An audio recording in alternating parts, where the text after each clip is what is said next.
As a 13-year-old, I would go to school, I'd come home, I'd play computer games. I was someone who loved to eat junk food. Growing up in New Brunswick, Jane Thornton was headed in the wrong direction. I think it would have been very easy for me to go down a path of smoking, drugs, alcohol, that kind of thing. Today, Jane's a long way from that. This is how she kicks off her day. What turned her life around? An award that was started by Prince Philip.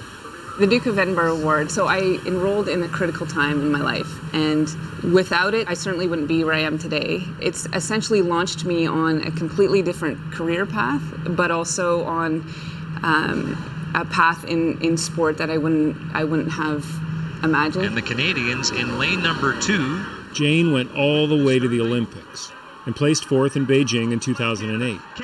She credits her transformation to the discipline and support she got doing the Duke of Edinburgh Award. That was the trigger that really set everything off in the right direction. I certainly would not have attained that really unique opportunity of representing Canada at the Olympics. She's a Duke of Edinburgh Award winner. Had I been able, as an older me, to talk to the 13-year-old and say, listen, just get into this and, you'll go to the Olympics, I think that 13-year-old would have just said, you're crazy, like, who are you, get out. It was teenagers Prince Philip had in mind when he came up with his award in 1956. His goal was to motivate them to become better people. To do that, they have to volunteer, go on an expedition, learn new skills, and maintain their physical fitness. In Canada, 500,000 kids have participated. I'm going to tell you a little bit about my story. But the award is not just a thing of the past. Today, thousands of Canadian kids sign up every year, like these teenagers in Charlottetown. All right, my name is Joelle McPhee, and I actually went to this school.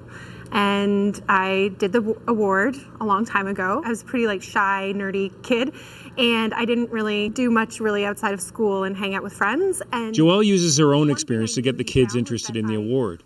A lot of teens are just like she was, in need of a little encouragement to pursue their dreams. I knew that I wanted to leave PEI and go to school in a city, and I knew that I'd heard that the Duke of Edinburgh program would help my chances at a scholarship and school applications. That's why Joelle decided to try for the award. And she had no idea it would lead her literally to the edge. We went rock climbing, and I remember being on a rock, just completely terrified, and just thinking to myself, who are you? What are you even doing right now? And it was this adrenaline rush. And I think about, all of the things I've done since then, I climbed Machu Picchu with a friend last year. It's just something that I think I've realized, when you can push yourself and you get through it, it stays with you. So when it came to university, I actually ended up getting a full scholarship to my top choice in Canada. Because what Joelle learned, because she lived it, is how much a teenager can benefit from structure and a little push.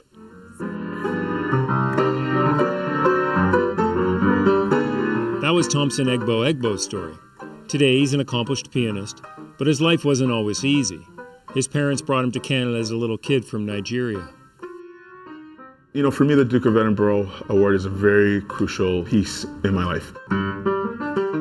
If I think about my life without the award, there's a lot of opportunities I would have missed out on. Okay, ready.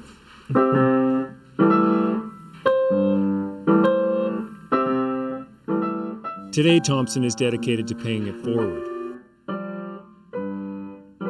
I look out for kids because, when I was growing up, I had 2 really, really lovely parents. I had the Duke of Edinburgh Award and was able to, blossom and develop into the person I am because of them. And I helped because I saw a lot of kids who didn't have that. Good job, buddy. And so, one of the reasons why I give back is that I think, early on, if a few more kids can kind of get into some of these programs, it may just kind of change, be that butterfly effect, right? That changes the whole world for them. Those are the opportunities that could really, for some kids, mean life and death, but also could just mean, a different type of life, contributing to the world in their own community in a different way. It would have been impossible for Prince Philip to know how much his award helped all the kids who've taken it. But he wasn't just a figurehead. Whenever he could, he handed out the award himself. That's what happened to Paul Winnick. Today, he chairs Alberta's COVID-19 vaccine task force. The memory of meeting the Duke, it was very powerful to me. It just kind of opened the world for me at the age of 17. I have very fond memories of my journey through the award. I would say it gave me kind of a toolkit for life that gives you perseverance, determination, a sense of community. When Paul went to his award ceremony, Prince Philip helped him make the biggest decision of his life. I was an Army cadet. I was thinking about joining the Army. My late father was a Second World War veteran.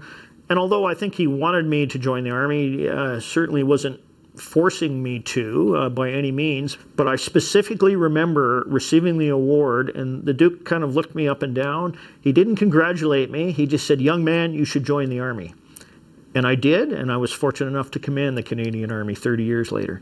In an organization as large and diverse as the Canadian Army, Paul Winnick rose all the way to Vice Chief of Defense Staff, the second highest rank in the Canadian Armed Forces. Prince Philip, the Duke of Edinburgh, is gone, but his award will live on and continue to change the lives of youth across the country. Nick Purdon, CBC News, Toronto.